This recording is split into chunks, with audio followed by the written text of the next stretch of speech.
Salut à tous, bienvenue sur Lidl Cuisine. Aujourd'hui, un plat qui sent super bon, qui peut se faire à la poêle, au four ou voire même au barbecue. On va partir sur des petites brochettes de poulet façon yakitori. Donc on est sur une sauce un petit peu sucré salé caramel avec le soja qui est vraiment très bonne et un riz frit aux petits légumes. Vous allez voir, c'est très facile à faire. Surtout si vous avez un reste de riz basmati de la veille. Je mets tous les ingrédients en description de cette vidéo. Vous les retrouvez chez Lidl et on attaque. Pour réaliser des brochettes de poulet façon yakitori avec un petit riz frit aux œufs et aux légumes, pour 4 personnes, vous aurez besoin de 300 g de blanc de poulet, une cuillère à café de maïzena, 100 ml de sauce soja salée, 100 ml de vinaigre de riz, 50 g de sucre, 300 g de riz basmati cuit, 2 œufs, 150 g de petits pois frais ou surgelés, un oignon, une carotte, une tomate, un citron et 2 cuillères à soupe d'huile d'olive. On va commencer avec la marinade. On va prendre la sauce soja salée, c'est ce qui va donner aussi la belle couleur à nos brochettes. Le vinaigre de riz, si à la maison vous n'avez pas le vinaigre de riz parce que ça peut être compliqué à trouver, on peut utiliser un vinaigre de cidre, tout simplement. Je donne demi-citron, on commence à mélanger l'ensemble.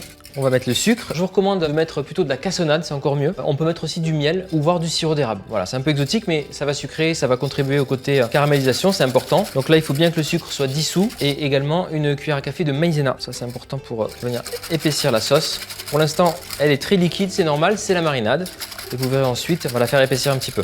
La marinade, vous la mettez de côté. On va s'occuper du poulet du coup qui va venir dans la marinade. Et ça, idéalement, vous laissez reposer une bonne demi-heure. Donc 2 blancs de poulet pour notre recette. On va les couper en beaux cubes. On essaye de faire des cubes de taille identique. Comme ça, le temps de cuisson est égal pour tous les cubes. Au fur et à mesure, on va réserver les cubes de poulet dans la marinade. Alors cette recette, elle se réalise bien avec du poulet, c'est top. Mais on peut aussi le faire avec des crevettes. Ça marche très bien aussi. Donc n'hésitez pas à la maison, voire même faire une version terre et mer avec en alternant de poulet et crevettes, ça peut être cool. Dans cette recette, je suis parti de riz cuit, donc du riz basmati cuit, idéal pour voilà, venir recycler du riz que vous avez fait la veille et s'il vous en reste. Mais on peut partir sur une autre base aussi, du quinoa, ça marchait bien, du blé, du boulgour et tout. Pour le riz, en tout cas, si vous le faites cuire à la maison, n'oubliez pas de rincer votre riz 2 ou 3 fois, c'est important. Voire moi-même, en fait, je le laisse tremper une quinzaine de minutes dans l'eau froide, mon riz, et après je le rince et ça me permet d'avoir des grains plus allongés pendant la cuisson. Le poulet est dans sa marinade et vous le laissez, vous l'oubliez une petite demi-heure, idéalement, vous le mettez au frigo. C'est parti, on prépare les petits légumes pour aller avec notre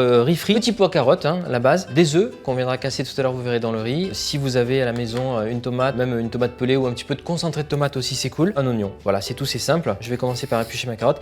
Les petits pois, vous pouvez les prendre si vous les trouvez frais en fonction de la saison ou surgelés, ça marche très bien. J'utilise beaucoup les petits pois surgelés, c'est pratique. Au niveau de la carotte, je vais la couper vraiment en petits cubes. L'idée, c'est pas d'avoir des gros morceaux de carotte parce que c'est un peu difficile, un peu long à cuire sinon. Je la coupe en tranches épaisses, puis je vais venir tailler mes petits cubes. On va réserver tous ces petits morceaux de légumes. On va faire réchauffer le riz dans un petit peu de matière grasse. J'ai pris une huile d'olive aujourd'hui, mais vraiment, on peut prendre de l'huile de tournesol, une huile neutre. Huile de tournesol avec une pointe d'huile de sésame, c'est cool aussi pour cette recette. On va réserver les carottes, les petits pois donc surgelés. Il n'y a même pas besoin de les décongeler, ils vont cuire, même pas besoin de les blanchir, ça va cuire comme ça à la poêle. À peu près quantité égale, c'est très bien. Et je vais quand même faire pré-cuire tous ces petits légumes dans la poêle, donc je vais mettre à chauffer un petit fond d'huile d'olive. On est parti sur un format petit cube pour les légumes, donc on continue comme ça. Allez, c'est parti. Hop, les petits cubes d'oignons, les petits pois et la carotte. On va tout mélanger. C'est 5 minutes, on fait pré-cuire ça pour colorer un petit peu. Pour les brochettes, on a des petits pics en bois ici. J'ai l'impression que je vais faire une partie de Mikado là. Et le poulet. Je réserverai les brochettes dans ce petit bol que j'ai déjà utilisé.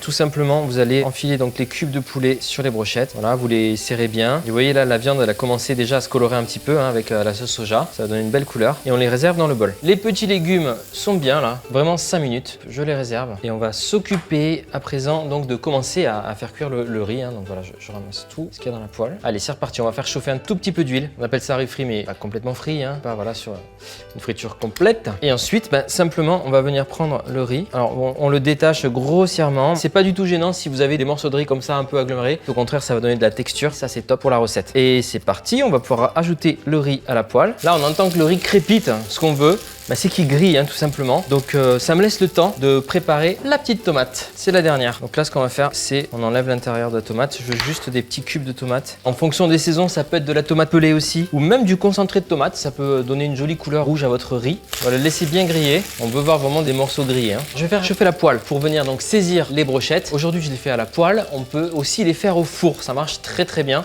à 180 degrés. Il y en a pour une quinzaine de minutes de cuisson. Vous voyez un petit peu là, le riz commence à crépiter. C'est bon signe. N'hésitez pas à remettre un tout petit peu d'huile au besoin pour pas que le riz accroche. La poêle est bien chaude et je vais venir poser les brochettes de poulet. Il faut les saisir, donc il faut que votre poêle soit bien chaude. Ça va caraméliser puisqu'on a du sucre dans la marinade. Ça va caraméliser assez vite, vous voyez, et on peut commencer à faire des petites rotations des brochettes sur les 4 côtés, pour qu'elles soient bien colorées de tous les côtés. À la poêle comme ça, bien chaud, il y en a pour une dizaine de minutes de cuisson à peu près. Au four sinon à 180 degrés pendant 15 minutes. Et on va venir badigeonner la marinade plusieurs fois, donc avec un pinceau de cuisine, bien de tous les côtés. L'idée c'est vraiment d'enduire toutes les brochettes. Et puis cette marinade, elle va faire ce côté caramel, donner une jolie couleur bien appétissante à vos brochettes. En plus, comme on a mis un tout petit peu de maïzena dedans, ça va épaissir, donc c'est une sauce qui va bien napper ensuite les brochettes de poulet. Quand les brochettes de poulet sont quasiment cuites, on peut ajouter un petit peu de marinade dans la poêle. Ça va faire des bulles, faire un caramel, et c'est vraiment pour la touche finale de vos brochettes, elles vont être bien brillantes. N'hésitez pas à prendre une grosse cuillère comme ça, vous voyez, ça fait vraiment un espèce de caramel sirupeux, comme ça c'est top. À venir le mettre sur les brochettes tout au long de la cuisson comme ça. Il nous reste encore 5 minutes pour le poulet. Là le riz est très bien. On peut pousser encore un peu plus la coloration, mais là vous allez avoir des petits morceaux grillés sous la dent et c'est hyper sympa. On va casser les œufs dans un coin. En fait là on va faire des œufs brouillés. Je les brouille et je les mélange avec le riz directement. Donc là vous avez comme des petits morceaux d'omelette dans le riz et en même temps l'œuf apporte le moelleux à ce riz. On va ajouter à présent les petits légumes, donc la tomate fraîche, et vous mélangez bien ensemble. Et là, ce riz, il va être vraiment canon. Vous m'en direz des nouvelles à la maison, mais j'adore le manger comme ça, un peu croustillant et un peu moelleux en même temps. 2 petites minutes de cuisson et on est bon pour le riz. Vous voyez, comme je vous disais, avec des beaux morceaux de riz comme ça, grillés, c'est top. Dernière cuillère de sauce presque caramélisée sur mes brochettes. Ça leur donne une brillance et une couleur caractéristique des brochettes de poulet façon yakitori. On peut servir dans une assiette. On a le riz frit et les petites brochettes. On va mettre quelques-unes. Pas mal. 3, 4. Qu'est-ce que vous en pensez à la maison? Allez, 4 parce qu'on est gourmand ici. Hop, top. Petite touche finale, quelques graines de sésame. C'est toujours sympa sur les brochettes. Et j'ai un peu de ciboulette aussi. Petites brochettes façon yakitori sont prêtes. Regardez, elles sont brillantes. Elles vous appellent. Mange-moi, mange-moi. Elles sont vraiment très bonnes. Je viens de goûter la sauce là. Si vous aimez le côté sucré-salé, vous allez vous régaler. Avec le riz croustillant, un bon plat qui fait vraiment du bien. Je suis sûr que vous aurez un succès fou à la maison si vous refaites la recette. Donc n'hésitez pas à me dire en commentaire si vous allez le faire. Et bien sûr, comme d'habitude, un commentaire, un like, un partage et abonnez-vous à la chaîne. Je vous dis à la semaine prochaine.